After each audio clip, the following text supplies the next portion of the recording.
Hi, I'm Danny Ramos, and welcome to this week's edition of Hispanic Speak Out TV, brought to you every week on Bright House Cable Networks. The show has been on the air for 15 years, and we talk about the politics in Central Florida and the nation and how it affects the Hispanic community. Last week, I did a commentary on Oreo cookies. Some people didn't like it, and some people liked it. And we received an email, a very abrupt, negative email, from a Hispanic who didn't like the idea that I was talking about Oreo cookies moving to Mexico. That person used some foul language in his email to me, which I didn't appreciate. But it just goes to show how emotional the topic is and what's going on in the presidential campaign this year.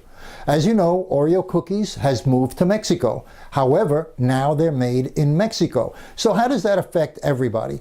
It's very simple. On the Mexican side, Oreo cookies is now employing hundreds, if not thousands, of Mexicans in Mexico for $1 or so an hour. And that's great jobs for Mexico that American corporations are bringing to Mexico. It's a good idea. It helps the Mexican economy.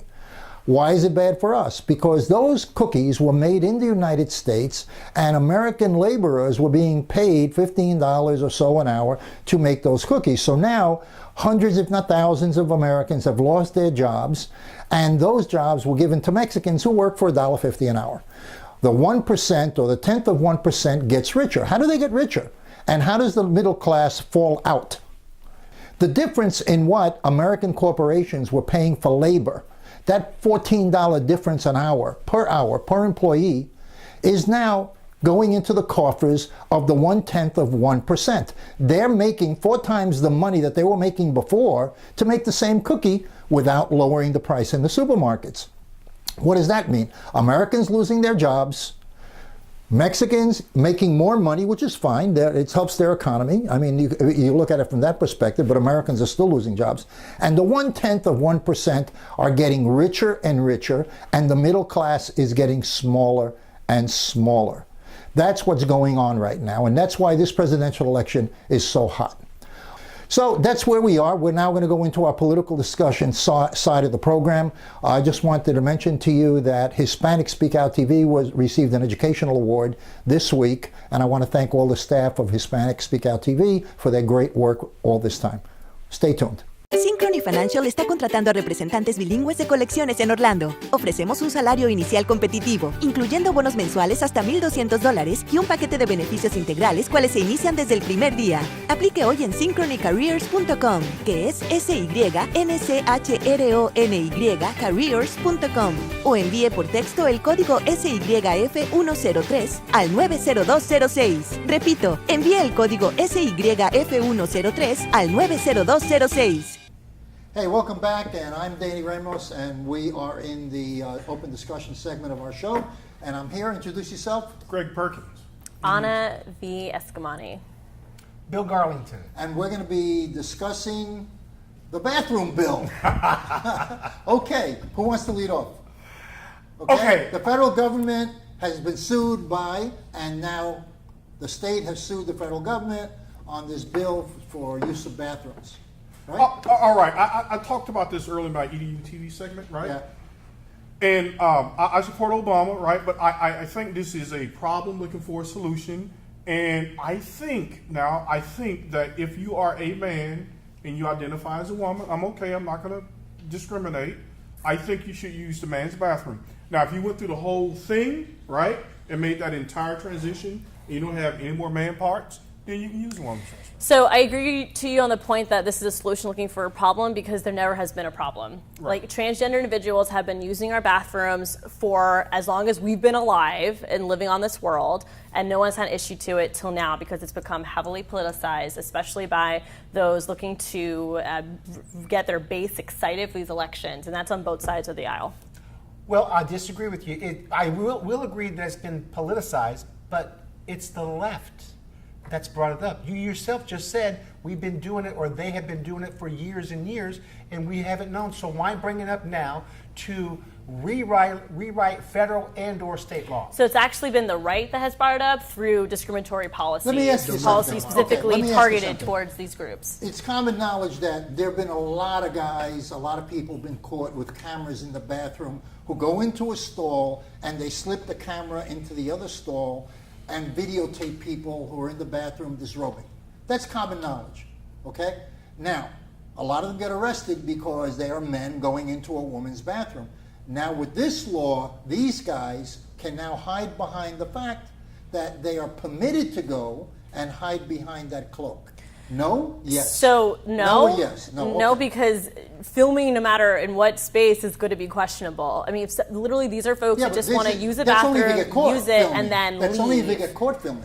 But most of them don't get caught this, filming. This issue you're bringing up is not tied to transgender individuals just wanting to use So a that's my restroom. point. They're not the transgender, same. but they hide behind the cloak of being transgender. No one is doing that, and Really? and And you would that's stake your not, life on. You that would put is your not, head on a chopping block and say, "Go ahead. If there's That- one in the state, cut my head off." You That say is that is not the issue at hand. The issue at hand is that we want everyone to feel comfortable in their authentic self, and we want to make sure that there are no discriminatory policies. And so the bottom line is that every person should be able to identify with the gender that they feel is most People reflective. who are lying about their authentic self. Like Bill. Okay. What does Bill want to be a woman? Well, you just said that you want people to be comfortable in their authentic self. Okay. But if I'm a male and I see a transgender who hasn't made the transition that Greg alluded to and comes into the bathroom or shower, and I'm not going to feel comfortable in that situation. So why can't there be a solution, and why does the federal government always have to stick their hand into the solution? Why can't it be left to the states, number one? And why can't we just have a separate bathroom, a third bathroom, if you will, that doesn't have any kind of gender identity where they can go in? So my question for you, Bill, is what is your discomfort rooted in? My discomfort is rooted in if I had a 12-year-old daughter and that 12-year-old boy in public school is now permitted to shower with my 12-year-old daughter because he still has his male parts and he feels like he's transitioning into gender. President Obama has said it's okay now for that person to go into the Use the shower. bathroom. I don't know if he said shower. He said the shower No, in the includes the bathroom. showers, yeah. In a public, They were talking about in a it. Public spaces. a school. So he is threatening the federal government. I'm all for having the federal government stay out of the school system. So I'm all for states' rights taking hold of their own school system and getting the federal government out of the federal education program. So this may be a good thing in the long run, where the 10th Amendment may coalesce down the road because of this, because the federal government is threatening states. You must do this based upon the executive order that Obama signed. Well, and the reason why is separate is not equal, and we know that from the civil rights movement. And so we have to ensure that every person can feel comfortable in their environment, what happens including if this that 12-year-old person girl makes that you're somebody talking else about feel as well. uncomfortable? And that is not the intent of this law. And so we have to find the balance, right? And I think that ultimately your description, your anecdote is not evidence of what's happening. I mean, you're using examples that are designed to create fear when the situation at hand is, quite frankly, Yeah, someone but just I trying think to use I'm a bathroom. Democrat. Not evidence yet. I'm a Democrat, and they really have kind of taken this thing and politicized. I mean, come on. Because I really don't think it was I that agree. serious. Now, it became really heightened when North Carolina passed the bill. And why would you even want to do that, right? The governor goes in, oh, no transgender people. Now you got everybody all up in arms, and that's when it really came to the forefront. I mean, when that guy from North Carolina We passed the have a much discrimination bill. bigger issue to dig into just regarding the dynamics of gender and sexuality and our comfort, because I remember being a 12-year-old girl in the locker room. I was uncomfortable just being a 12-year-old girl in the locker room. Okay. And so we have to, Would you be more ensure comfortable being a 12-year-old girl if there was a 14-year-old boy there with an erection? if they were transitioning in their gender and they weren't there to sexually assault me, but there because that's how they felt comfortable, I don't think that's an issue. But again, we need to talk about gender in a very That's you. holistic But that's way. you. And we need to teach our young people that gender is fluid and that we need to respect each other's Those words perspective. you use are like She's very points smart. that are put that like fluid and Yeah, I mean these are What is these gender are fluid? What these is are that? terms I these don't are know terms what fluid is. I from know what What is fluid gender fluid? Can you explain that? I can't. I mean, it's academics. I mean, when I'm a graduate of gender studies, and so we have to understand that sexuality is not the same as biological sex, which is not the same as gender. These are three different things. So biological sex is when we're born, it's what genitalia we have, and oftentimes that's tied to male, female. That's the sex. Sexuality is what we're attracted to or who we're attracted to, and so sexuality is more, our heart. It's how our heart connects to other people, and then gender is mentally how we express ourselves and how we identify. You So have all no three room are for very people- different. You don't even have any room for people who have a negative agenda. You're assuming everybody has a positive agenda and they're going to follow the rules that are laid in front of them by you. Now, that's like saying, hey, you know what? Let's leave the doors open for the bank overnight, and we'll leave all the deposit boxes open because we want people to have equal opportunity. You know what I mean? You're saying the same thing. You're not talking about people who have a negative agenda and who will use this as who didn't use it before, and who will now use it as an opportunity. Unintended consequences. Yes. I think we had to go back to, I like that. to the root of what this is about, and this is about ensuring that every person feels safe when they use the bathroom, not just someone who identifies as Well, what transgender, happens but if he doesn't feel safe? also our young people, also our families who have concern for young people, and we need to do a major education campaign But you to can't- you ensure can get a guy, right? that Let's this say- fear is unfounded. So how much is this major education going to take, and how many generations? Because you're It's not going going to to it's going to take time. So I I mean, got to die. we just accepted the fact that gay marriage is the law, and we just are trying to become more inclusive towards the LGBTQ community. That has just begun. So we have a long way to go to ensuring equality for all. If I may, you can't put the genie back in the bottle once the genie is out of the bottle, number one. Number two, you've said during the segment that there's not been really a problem. To Danny's point and to Greg's point, there are people that have negative thoughts and would love to have this law because it would give them the opportunity legally to go into a female's bathroom as a male with bad things on their mind. So I guess my point is, if there wasn't a problem before, we can't please everybody. I mean, if I had more than one child, which I don't, they're separate people. You can't please, you just got to make it as fair as possible. So I guess my point is, the solution, leave it to the states, and the solution, if we had to, have a third bathroom. So sexual assault is a real problem in our country, as is rape, as is domestic violence. Yes. If we were really concerned about sexual assault, then let's have a real conversation about sexual assault. Okay. Let's not use the issue of transgender community members trying to You're be their dividing authentic it. selves. You're cubicalizing the situation and not No, accepting that there could be an overlap. we're ignoring the problem because sexual assault is based on a much deeper issue of disrespect Sexual towards others, assault is a big on, issue, on I agree. consent. But We're not talking. but- I mean, this is not a problem towards sexual assault. I'm Sexual still- assault is rooted in a lack of consent and a lack of respect for others. That's the I'm root still cause. confused about gender fluidity. I don't know, what is that? Gender Gender fluid. is a Explain that to spectrum. me. Gender is a spectrum, and Wow. so folks can identify their authentic selves. So even if you are labeled as a boy when you're born, it doesn't mean that you identify with that as you progress through life. You may feel So like it's that fluid, gender I can was change, I can be like a man and then a woman and change. gender is a spectrum, absolutely. So in that spectrum, you can go back the other way also. not typically. I mean, Not you typically. are. But That's thinking about it, he's depressed, and he's come out that he is not liking the fact that he made this transition. And it was in some article last week that he's very depressed, and Bruce Jenner kind of wished he didn't continue on the road of this. There's a lot of controversy around Flow. characters like Caitlyn Jenner. There's a lot of debate around those type of Now, situations. why'd you call him a character? Just that's how I'm referring to that, But then that are you situation. referring to that all person. transgender people as characters? No, of course not. I mean, typically That's what you just did. well, no. I mean, that's a unique situation with Caitlyn Jenner that has been given a lot of press coverage, a lot of debate around, and so forth. But ultimately, on an everyday scale, most folks don't have that kind of celebrity, right? And so when they make a decision, I mean, it's never going to be an easy one, and they're trying to do what they feel like is right for themselves, and we should respect that, as long as no one is hurt in the process. But what about the respect of those, Danny, the people that are my age? You're not going to change my generation, and it may take 2 or 3 generations for this to coalesce.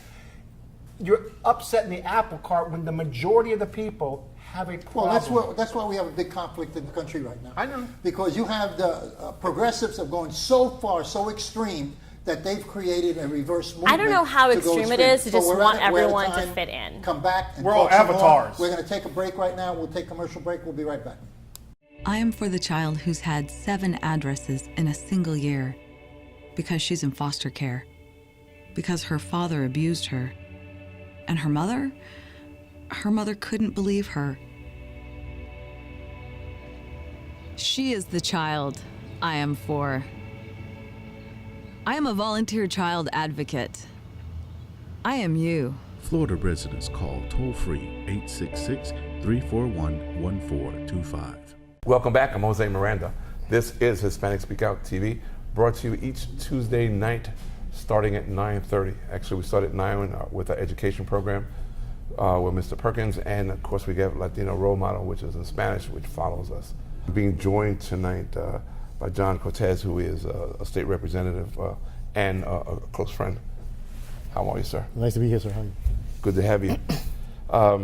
I recently saw you Saturday at a voting registration for delegates, and The vote. It was the vote. you told me the turnout was fantastic, Yeah, the turnout was fantastic. I was surprised. more so than any other time. Yes, more so than any other time. So is We had this Orange County and Osceola County. is this a Trump factor or just by accident? It might be a Trump factor, and I think people are getting more awake now on the issues now, and they're coming to vote now. They know that voting means something. Right. I'm still fighting with the fact that a lot of people don't vote.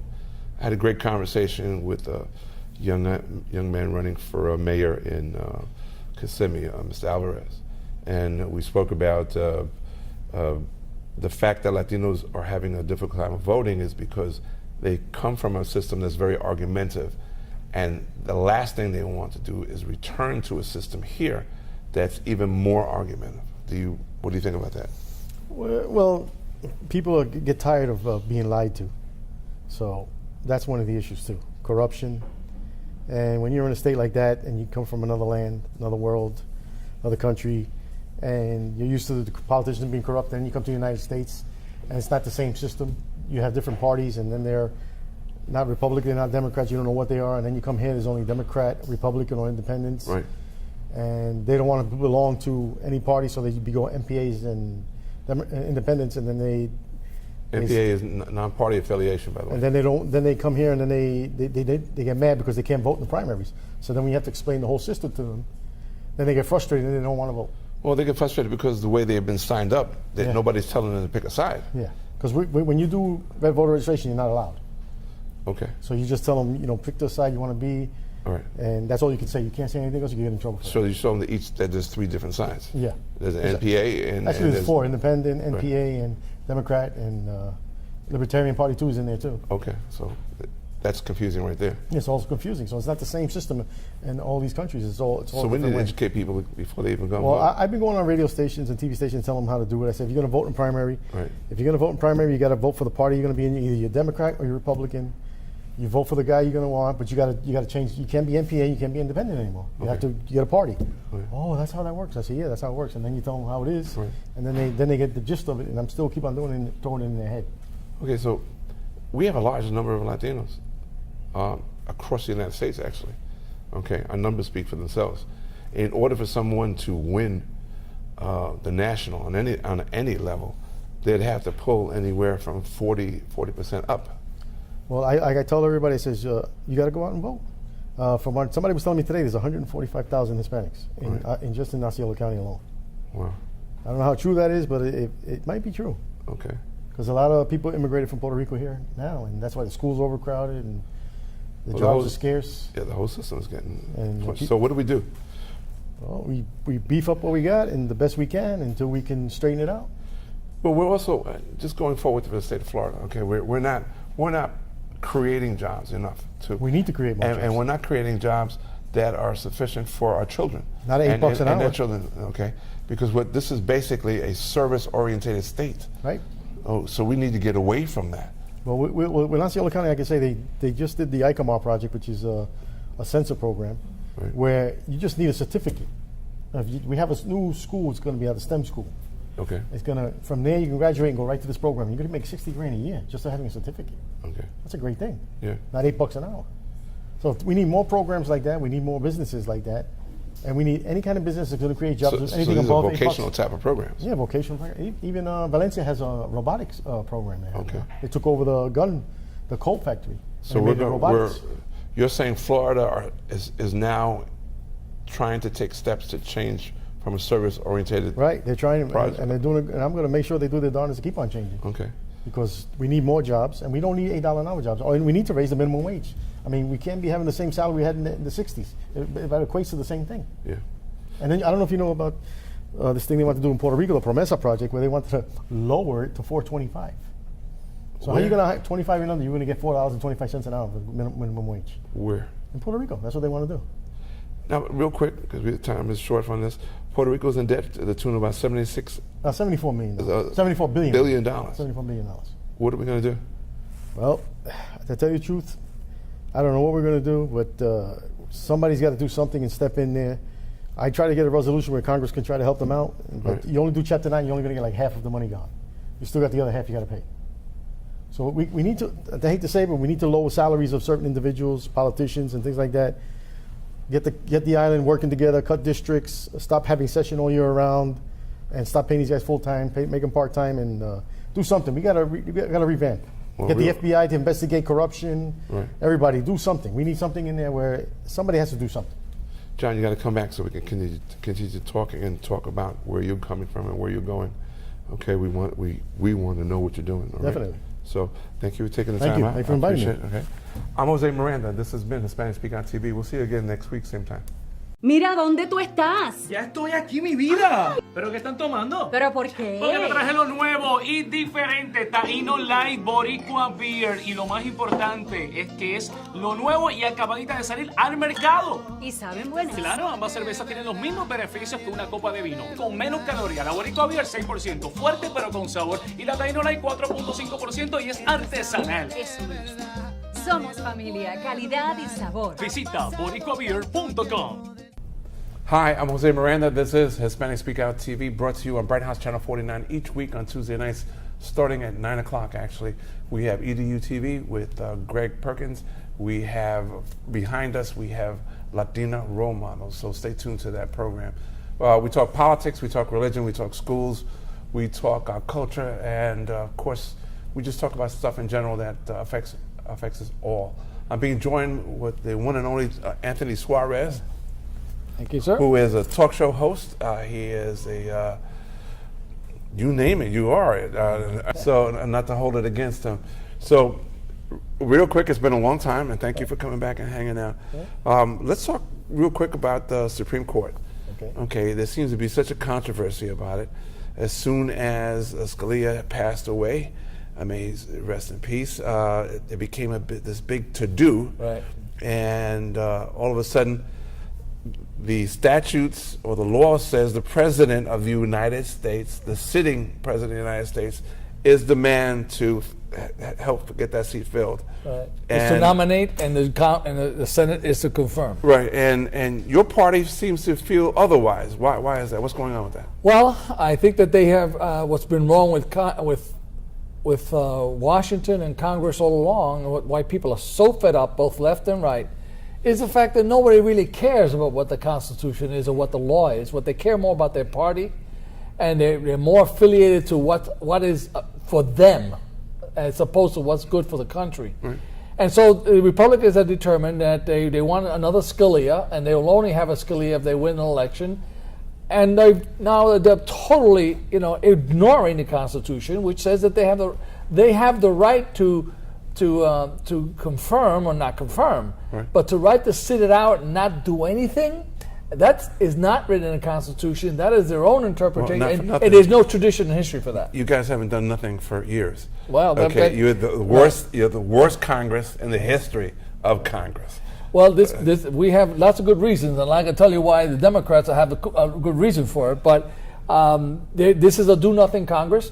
Congress is immobile. It's not doing anything. That's why people sick left and right. Right. That's why you have the Donald Trump movement and you have the Bernie Sanders movement. Both people, left and right, have had it with normal politicians and are sick of it. And I think that has to do with what George Washington told us in 1789, and it says, watch out for the parties. They will destroy the nation. He, at the very beginning of the nation, warned us against partisanship. And now we're paying, you see, it's come home to roost. We have a candidate that this president, our president, has put forth, a pretty conservative, or rather mid-conservative kind of guy, who would get things done, be fair-minded, all across the board, and everybody on both sides agreed to it. So what's the problem? There is no problem. The only thing is that Mitch McConnell has made the determination that he is going to play tough guy with the president. And he, in my opinion, is violating his constitutional oath, which is to bring this to a vote. And so I think what's wrong is that Mitch McConnell is wrong. Right. Well, some people will say that the court has been in chaos for years and years and years, and now it seems to be trying to take some sort of corrective measures. Would you buy into that? Yeah, I do, because I indicated to you, I do teach law at the law school, and I teach constitutional law. Right. I could tell you that the Supreme Court was supposed to be impartial and has become a political football, and deciding whether judges are those that believe in strict construction or those that judges believe that it's a living document and should be interpreted. So that between those two different philosophies, judicial philosophies, you have the Congress being divided. Now, they should be judged, the candidates, on who's the best qualified, who's got the best credentials.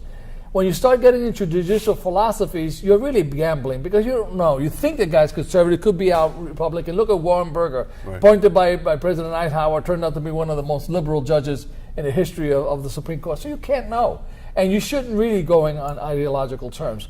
But that's what's happening. And you're also seeing this court split along ideological lines on a constant basis.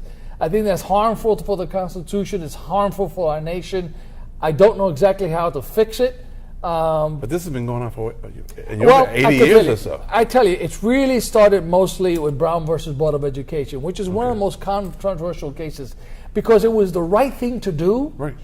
From a moral point of view, okay, but it was the wrong thing to do from a judicial point of view, because it was judicial activism. The law was the law. Plessy versus Ferguson. You may not like the law, but it's not for the Supreme Court to change the law, right? It's for Congress to change the law. You're about to interpret it, though, to interpret it correctly, as opposed to perhaps it was vague enough, and the court will now make it clarify it. Well, there you go. According to what standard? See, there's the problem. According to whose standard do we clarify it? What is the right thing? What you think is right, what I think is right, may be two different things. Yeah, but if you have both sides represented, then isn't that a coalition of sorts? In Brown versus Board of Education, you had a unanimous decision to desegregate, because the court determined that separate but equal, that separating people by color can never be equal. Equal cannot be separate. That was the definition. So that was an interpretation. Okay. Because they changed law that was been running for 90 years, Plessy versus Ferguson said separate but equal can be separate as long as they're equal. See, so that's an interpretation, right? Okay. I think it was the right decision to do, but I am also understand that it was the court who invented that concept. It was invented. So now, since that time, all these 5-4 decisions you'll see are the courts splitting along ideological lines, saying, I think the Constitution meant this or should mean this. Other judges say, well, that's like Scalia. But that's not what it says. Read the statute. The statute doesn't say that. Where do you come up with that? You're making that up based on your interpretation. And there's where the problems come in. Okay. Real quick change on that. We have now been blessed with Donald Trump. Real quick. Right. Are you going along with the program? You feel good about it? This is I'm a guy. praying that there's some of us in the Republican Party who still have our senses and will determine that this is an abomination. To me, it's quite dangerous what Donald Trump represents, and he's dangerous to this nation. He's destroying the Republican Party. I think he's dangerous to the world. You don't like entertainment? No, I don't like. I think he should stick to television and be on the islands or whatever those little programs that he likes to do. But as far as running this country, we need someone who's serious. Right. On that note, I want to thank you for taking the time out to hang out with me, okay? I'm Jose Miranda. This has been Hispanic Speak Out TV. We'll see you again next week, same time.